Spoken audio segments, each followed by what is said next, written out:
#AskDrJohnWatson type చేసి మీ questions అడగండి, తప్పకుండా రిప్లై చేస్తాను. Nitin Sonu 2834. Hi sir, after 10 days of hair transplantation, can we use cotton skull cap, which is used to prevent sweat and protect hair, which bikers use mostly, and that too for a short period of time, less than 30 minutes?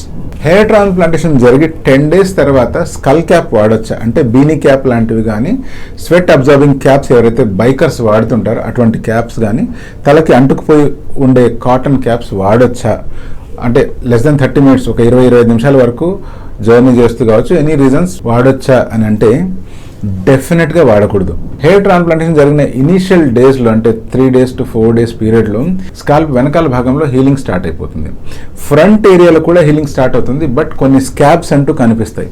Scabs అంటే పక్కులు లాంటివి.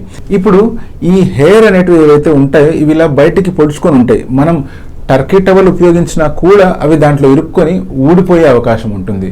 ఎటు ఈ hair 10 to 15 days తర్వాత ఆటోమేటిక్గా రాలిపోతాయి.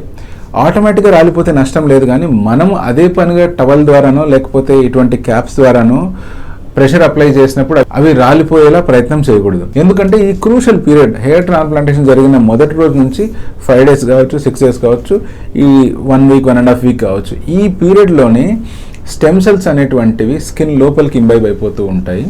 ఆ stem cells ద్వారానే మళ్ళీ ఫ్యూచర్ హెయిర్ అనేటువంటి గ్రో అవ్వాలి. సో ఈ పీరియడ్లో కొంచెం జాగ్రత్త వహించి కొంచెం ఓపికతో స్కాల్ప్ మీద ఎటువంటి టైట్ క్యాప్స్ వాడకపోవడం మంచిది.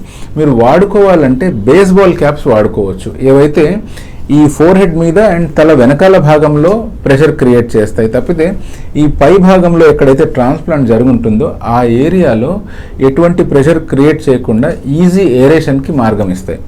సో అటువంటి క్యాప్స్ వాడండి. తప్పితే ఈ స్కల్ క్యాప్స్ కానీ బీనీ క్యాప్స్ కానీ కాటన్ క్యాప్స్ ఏవైతే టైట్గా పట్టేసుకుంటాయో అటువంటి క్యాప్స్ మాత్రం పొరపాటును కూడా వాడొద్దండి. మరి ఎప్పుడు వాడొచ్చు అంటే అట్లీస్ట్ 20 to 25 days దాటిన తర్వాత, ఎప్పుడైతే మీ ట్రాన్స్ప్లాంటెడ్ హెయిర్లో మోస్ట్ ఆఫ్ ద హెయిర్ రాలిపోతాయో దాని తర్వాత మీరు ఎలాంటి క్యాప్ వాడినా ఎటువంటి నష్టము లేదు.